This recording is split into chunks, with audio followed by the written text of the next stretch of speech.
Welcome to Luca and Miguel. Enjoy the video. In this video, I will show you how to make a cream soda candle using an easy method. First, gather your essential materials.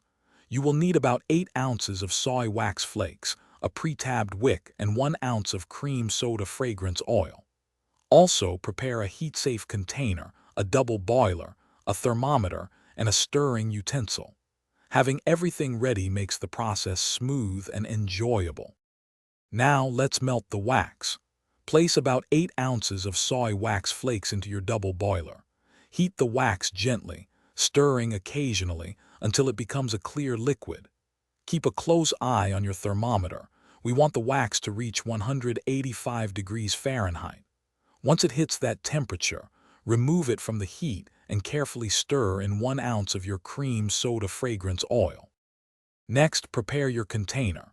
Secure a pre-tabbed wick to the bottom center of your chosen heat-safe container. You can use a wick holder or a simple clothespin across the top to keep the wick perfectly upright and centered. Now, carefully and slowly pour the scented wax into the container, making sure to leave about 1/2 inch of space from the top. This prevents overflow and ensures a clean finish. The final step is crucial for a great candle.